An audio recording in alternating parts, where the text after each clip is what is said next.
Welcome, ladies and gentlemen, to the Reasonable Contractor podcast. My name is Ryan Templin. I'm the Reasonable Tech Dad. Our guest today is someone that I love and admire, but I'm biased. It's my dad. But I do think that he is going to be able to bring some unique insight for you guys due to the fact that he was a contractor in the Twin Cities area for a very long time and now currently owns Northwoods Lumber, a lumber yard in Webster, Wisconsin. So with that, I will turn it over to him. Pop, why don't you tell us a little bit about your history, a little story, and how you ended up at the lumberyard? Well, that's a long story. We got time. Whatever you want to do. Well, my background, why the lumberyard, why construction. My dad was a custom home builder when I grew up, when I was a lad. He started out in commercial construction, and then he moved into a residential construction, basically about the time I was born. So custom homes, he would buy tracts of land, put homes up on them. And that's pretty much how I knew construction. So my brother and I would be at job sites cleaning up until we got older. Then we were carrying lumber and pretty much all the way through. Never really got into the framing parts of it. He kind of got out of the industry when we bought a resort in northern Minnesota. And that was kind of the end of my construction, I guess, experience when I was a teenager. Late 90s, myself and an old friend who was a carpenter himself, we joined up, created a fine design contracting, design build firm in the Twin Cities. So that's where I've got the hands-on experience, spent a few years in the field. Framing, starting with that, we did everything through drywall, shingles, siding, until we got big enough where we obviously subbed it all out. So we did that for quite a while. And Dave, my business partner, got to a point in his life where he wanted to retire, settling down. And we also were running out of employees. Running out? What do you mean? Was that? Well, skilled carpenters. A lot of the guys that were still in the field after the Great Recession went off on their own. A lot of the younger guys, they went off and went into different industries. They left the trades entirely. So, you're talking about the Great Recession, that 2008, 2010 period. Got it. Back when the housing market was terrible, things really sucking it up. So, basically, we decided to move forward, move onward. Dave stayed in doing some small carpentry type projects, and obviously, I wasn't to the point where I could retire yet. Wanted to retire, so we looked at some type of business, and construction was right up our niche. Obviously, been around it all my life, so buying a lumberyard was a pretty simple decision for us. Makes sense. We had luckily we had the finances and everything else was available for us to do that, and it was an easy fit. So it's kind of how I got into the lumberyard business and the construction experience in my background. For sure. What do you see right away? What jumped out at you when you got to the lumberyard about good contractors versus contractors that understand the relationship piece less? Or, I mean, just in general, because we're trying to give people advice for contractors. What was good that you saw in contractors when they're operating with the supplier versus things that were bad? Just be blunt. The bottom line is, it just like people in general. You got good people, you got some people that are not so great people. No doubt. Some people will take advantage of customers, homeowners, and that's here nor there. That's just part of life. But outside of that, what makes a good contractor, there's a lot of facets to that. But probably the most obvious one is customer service, listening skills, understanding the customer, creating a perfect estimate, meaning it meets the customer's requirements, it meets their desires. You communicate everything on your estimate, and it's detailed. Communication and detail are probably the biggest things to have a great contractor relationship with the homeowner. Things I've seen in my 3 years of running the lumberyard is basically a lack of communication with contractors and that homeowner, and that basically how it evolves is if you don't have a relationship, and I know this from my experience back in the contracting days, if I missed things when I went out to do an estimate and the homeowner thought they said something and I didn't hear it, but they thought they said it, and then they talked to their spouse afterwards, or maybe a family member or friend, oh yeah, we're going to do this and that, and I'm going to have that done, but he didn't tell me that. He thought he did, or she. Or maybe they did and I just didn't hear it because I was writing something down. Well, they assume now that's part of the project. And if I didn't cover things in detail far enough down to the point of everything, that homeowner might and will expect that's going to be done. And then you get to that point in the project, it's like they'll come along and say, well, what about this? And we talked about that. And this happened to me several times. Like, I was going to say, how about an example? Like, what was something more specific? Like, I would assume it's not something as large as a fireplace, but what kind of examples did you see, if you can remember? But I have to think. It's just silly little things. Cool. The type of flooring, the type, can't think of it off the top of my head, but it was just lack of covering all the details. So sure. It might be something like backsplash on a kitchen. Oh no, you're supposed to put this type of stone up in it. You're not just, whatever. So there's a lot of different areas of it. And I've seen that same thing at the lumberyard. Contractors complaining because, the homeowner thought this was going to happen and it didn't happen. Like a deck or something. They wanted a staircase to the side. Here's a good example. We have to put a staircase to the side on this deck. And they go back and do it. And then the homeowner thought, well, I thought you were going to put a staircase all the way along the whole side of this 12-foot run of deck. And this is after the staircase is done? Correct. and well, the homeowner probably said something or thought they did, or again, wanted it that way, but it didn't get clearly communicated. Sure. And the estimate didn't have a staircase along the entire side of the deck, and you didn't have to have a railing or anything because it was only 2 feet off the ground. So it could have just a 3-foot wide staircase, a couple steps, and that's it. But the homeowner wanted it basically a staircase all the way down the side so they could walk out the deck at any point. But that wasn't communicated, and the contractor's estimate said staircase off side of deck. Didn't have it 3-foot wide listed on his estimate. Missed that little detail. Didn't put the 3 feet, you're saying, the size, the dimension. Parts.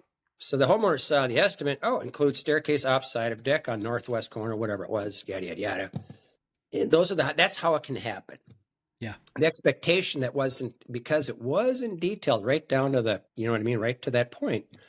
If contractor would have had 3 foot, and when he went out and discussed the estimate before they signed the contract, if he would have said, okay, we're going to put a staircase off the north corner here, and it'll be 3 feet wide, and I don't need a handrail. Do you want a handrail?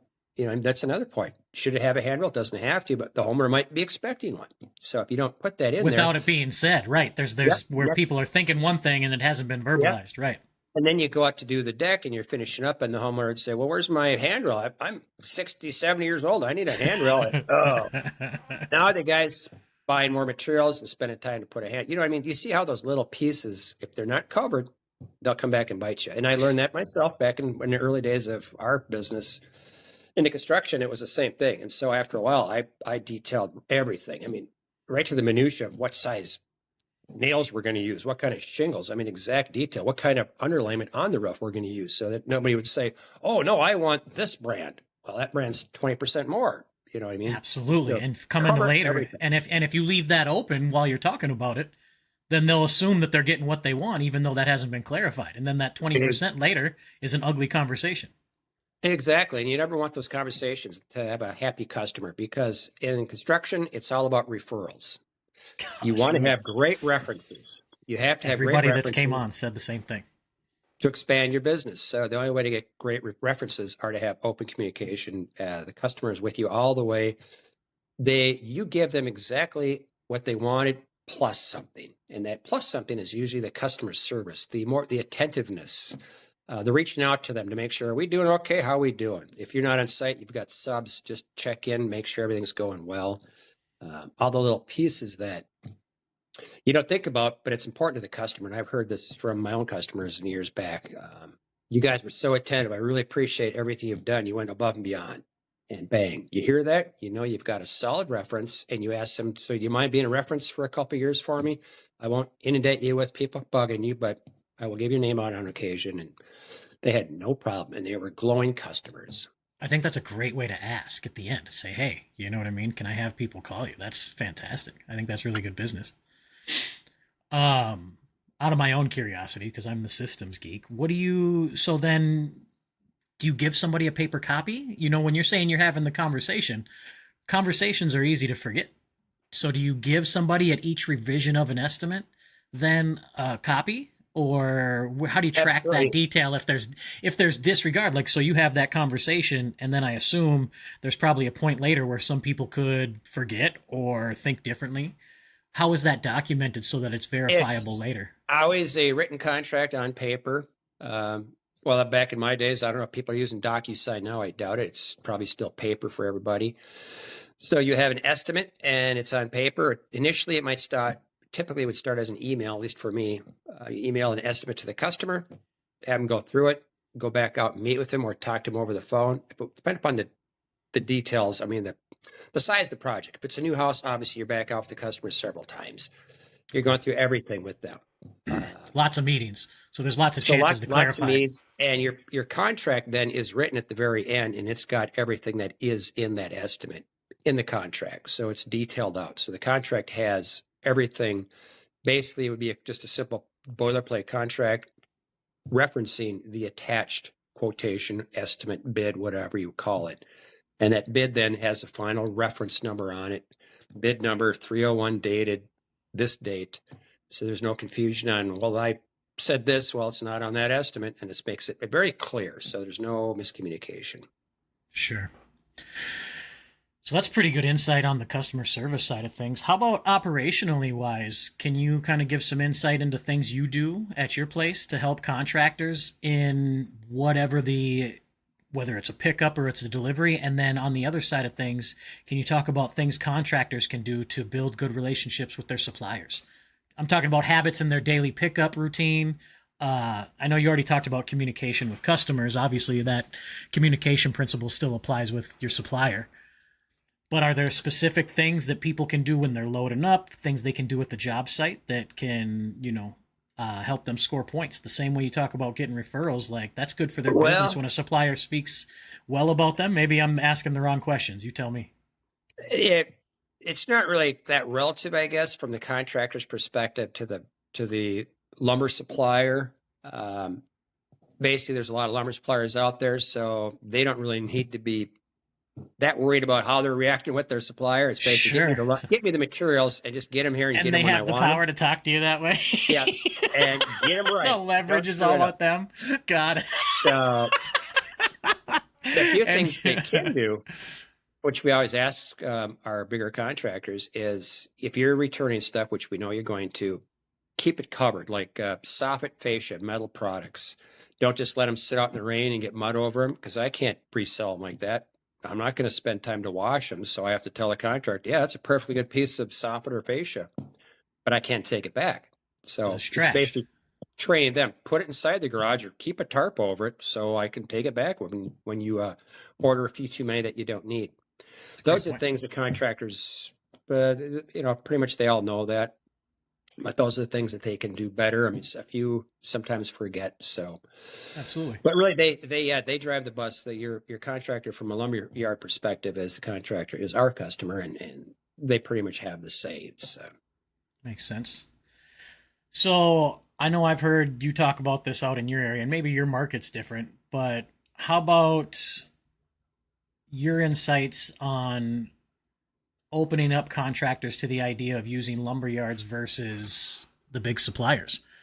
Do you think it is more useful to use a lumber yard versus the big brand name whoever in a small town, or can they do that like in our area in the Twin Cities, or is it always going to go to the big brand because of sheer convenience?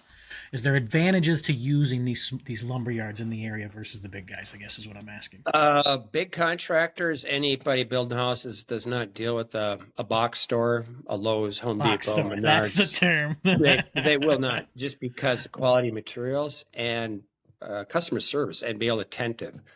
There's We did it for a lot of years. I tried one time using one of the box stores, and Dave, my When you were a partner, contractor. yeah, he said, "Fine, you're going to deal with the entire process, and you get to deal with the returns and all the little hiccups that are going to go along with it." Dave told you ahead of That time. was And you that did was it the last anyway. time I ever did it. I learned the hard way. Like, So, shut up, yeah. Dave. There's a lot that goes into putting a house together. It's not just simply just ordering materials, and I can save a couple bucks by going to a box store. There's just a whole lot more into it. The hand holding, and that's why typically the salespeople, estimators at a lumberyard are from the industry. They're from the trades. So they understand a customer, a contractor coming in and saying, I need this type of window, I need this type of siding.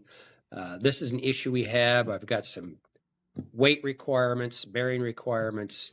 Basically, we can help be the expert to help that contractor fulfill Concierge, their whatever project. term, right? The connection point. The right. knowledge base. Yeah, we provide a knowledge base. I worked with the structural engineer back in the construction days too. Spent a couple years with him.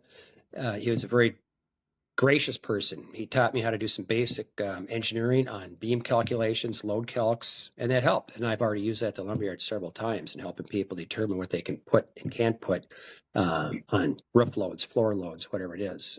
And you're talking about a contractor coming in and not knowing the answer to that, and you're being able to help them Correct. while providing them with the product they need. That's incredible. And that's the super useful.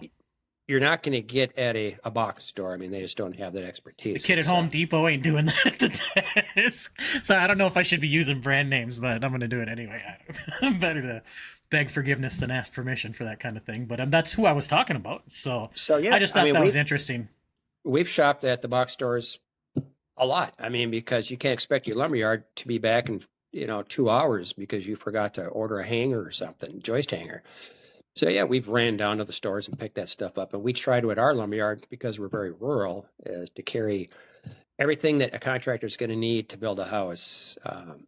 So we don't have to go elsewhere. They don't have to go because they're going to have to drive an hour to get something. And if we don't have it, they got a road trip. So we try to carry everything we can. And again, that's based upon our area, obviously our geographics here. But sure, in the Twin Cities and all big markets, the box store plays a very big part in that ability for a contractor just to run out and grab something quick if they need it.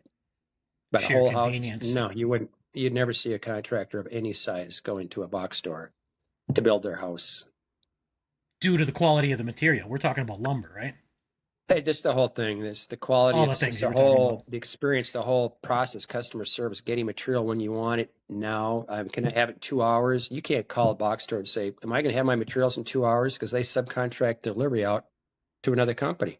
Well, They'll we don't say, know, sir. I can get back to you in an hour to let you know when it might delivery be says coming, today by 6. It's Yeah, 11. you get a 4-hour window basically if you're lucky, but usually it's a day. So no.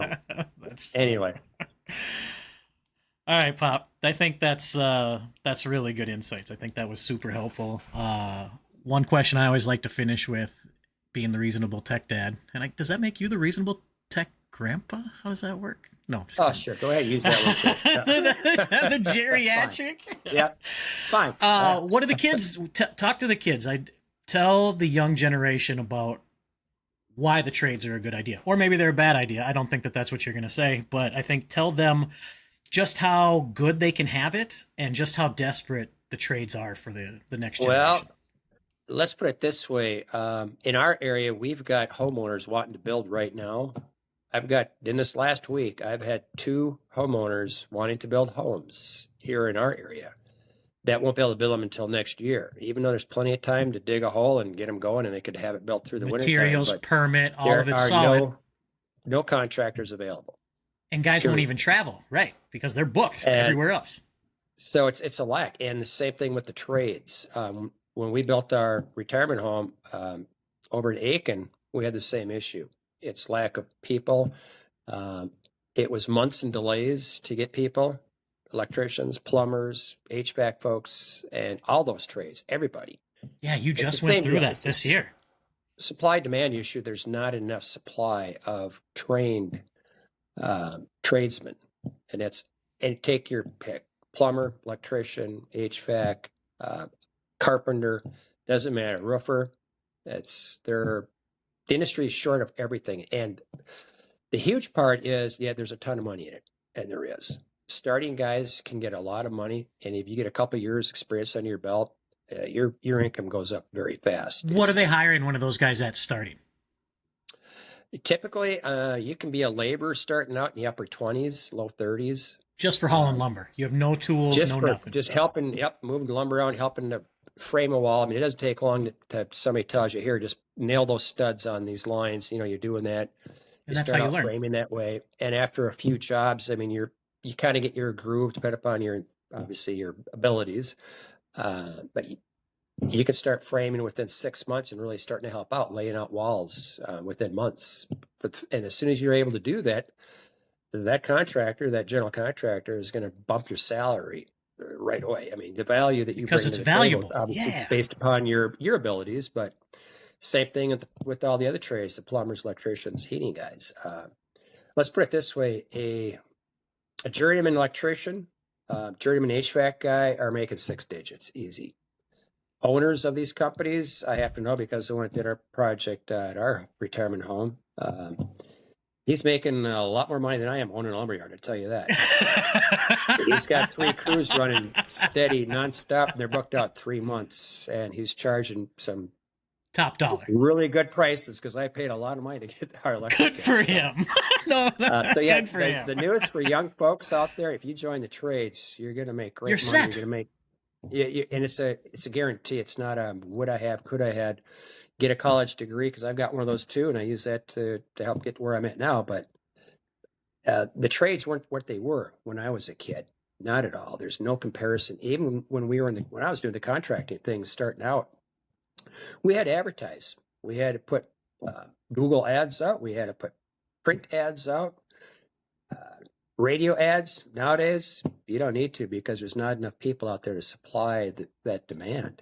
Sure. There's a lot more homeowners that want stuff. The only issue we have right now is in the big markets, the Twin Cities, those big development areas, the $500,000 homes, all those, the National, Lennar, the big contractors, the big home builders, they have a slow up because of the interest rates. But if you look at the smaller projects, the remodelers, the additions, those little niche pieces, and there's the kitchens, the bathrooms, there's not enough supply out there to meet that demand. And you go to anywhere outside of the Twin Cities in rural America, it doesn't matter what part of the country you're in. I hear it across the country. It's the same story anywhere. You could go down to Phoenix, south of Phoenix suburbs, an hour out, have the exact same thing if you like warm weather. If you like cold weather, you go up to an hour out of Boston, Massachusetts, same situation. Doesn't matter. So it's a great time to be anybody that wants to get into the trades. It's a phenomenal time. I wish it was like that when I was a kid. Well, I wasn't a kid, but I graduated with my electrical degree. I went and got the 2-year vocational, and that was 2007. And when I graduated, there were 650 electricians on the bench. The only job placement they did at Anoka Tech was they had a union rep come in, and I was ready. I did my homework, and I was probably an asshole, whatever. I sat in the front row and I drilled this guy. I'm like, what about this? What about that? And he had terrible answers. So in 2007, it was flooded. And that's why I took a job doing controls down in Le Sueur and did industrial automation. And long story short, they said they had a journeyman over at Cambria or a master who was going to sign off on my hours. And I worked for 3 years to find out that I didn't get any of those hours. So that's, a little bit of a horror story. But that's completely different, and so then what is that, 2007 to now? So we're talking about 18 years, period. 20 years. It's that period I mentioned about the Great Recession. Before 2008. We lost so many carpenters and trades folks in that Great Recession. When 2008 hit, the housing market just dropped, the bottom dropped. Our business stopped almost. I mean, it was dead in its tracks. We were doing small projects because nobody was building. Nothing big was happening. No homes, no additions. And we lost a lot of people in the trades. And as a result of that was the start, basically, of the lack of people. And then just pure growth, just organic growth of population base and demand from that. And then the lack of anybody getting into the trades. Well, the only guys that made it, I know that I couldn't have made it. You know what I mean? I got buddies that I went to school with. I know one guy that stuck it out, and he had to do low voltage wiring for like 10 years. Well, there you go. So it's out there But now, now though. he's I fine. know that. He's doing fine now. Healy, remember Yeah. him? All right, Pop. That's good. I appreciate your time so much. This was fantastic. And is there any plug you want to put out there? Northwoods Lumber? I don't know. Twin Cities? What you guys doing all right over there? You don't need to advertise. You got that problem like the We're contractors? doing great. We're having a great time. There's a lot of people building in rural America. We just need more builders, unfortunately, more contractors to help out, help the homeowners, because we see a lot of them. We do a lot of plans. We do our own in-house design drafting, and we just don't have contractors to fulfill the need out there. Unfortunately, that's the sad part. But Do any of these we're getting guys there. travel to come do the work? Like, is there any guys in the Twin City? That's not even a thing. They're all busy here too. Don't matter. It's a pure shortage of contractors. Well, we're getting people from the Twin Cities that come up. There are quite a few of them actually that do come Come up. do a project for a summer. You know what I They're mean? coming up. They spend a night in a motel. I mean, there's if you look at the local motels around the area here, some of the smaller motels, there's a lot of construction That's the vehicles guys. parked in those parking lots. They come up for a few nights, go back home, because it's still depending upon where you're at. It's a couple hour drive, so it's not like you just jump in and head up, and it's tough. So, Yeah. but we get people from the west or the eastern part of the Twin Cities coming up to our area that they do drive up, spend an hour drive each way or an hour and a half, because there's a lot of work up here. So Good work to be done. Yep. Yeah. All right, Ryan. Well, I appreciate you, Pop. Have a good rest of the weekend, and I'll talk to you later. Sounds good. Thanks. Love you. Yep. Love you too. Later.